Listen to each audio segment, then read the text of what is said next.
أعوذ بالله من الشيطان الرجيم بسم الله الرحمن الرحيم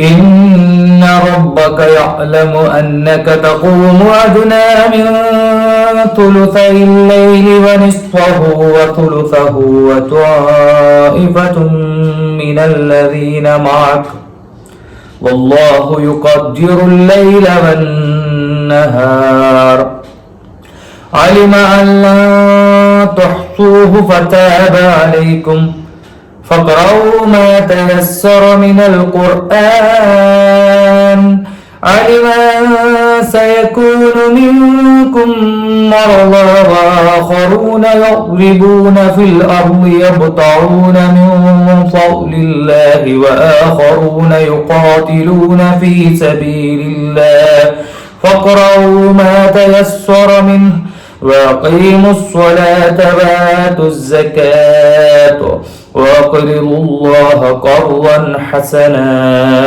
وما تقدموا لأنفسكم من خير تجدوه عند الله هو خيرا وأعظم أجرا واستغفروا الله إن الله غفور رحيم صدق الله العلي العظيم. സൂറത്ത് മുസമ്മിൽ അവസാനിക്കുകയാണ്. നമ്മൾ part 1 part 2 വിശദീകരിച്ചിട്ടുള്ള കാര്യങ്ങളിൽ നിന്ന് കുറച്ച് വ്യത്യസ്തമായി അതിന്റെ എൻഡിങ്ങിലേക്ക് ഏറ്റവും അവസാനത്തിലേക്ക് വരാം. എന്താണ് സൂറത്തുൽ മുസമ്മിലിന്റെ ക്ലൈമാക്സിൽ സംഭവിക്കുന്നത്? സൂറത്തുൽ മുസമ്മിലിന്റെ അവസാനം അള്ളാഹു സുബ്ഹാനഹു വ തആല പറയുന്നു, അള്ളാഹു സുബ്ഹാനഹു വ തആലക്ക് വേണ്ടി ഈ കാര്യങ്ങളൊക്കെ നിങ്ങൾ നല്ല രീതിയിൽ ചെയ്തതിനു ശേഷം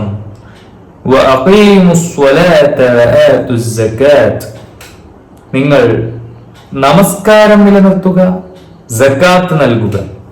നമസ്കാരം നിലനിർത്തുക, സക്കാത്ത് നൽകുക. ഇത് എല്ലാ നന്മയുടെയും അടിസ്ഥാനമാണ്. ഈ നമസ്കാരം എന്നുള്ളതും അതുപോലെ തന്നെ സക്കാത്ത് എന്നുള്ളതും.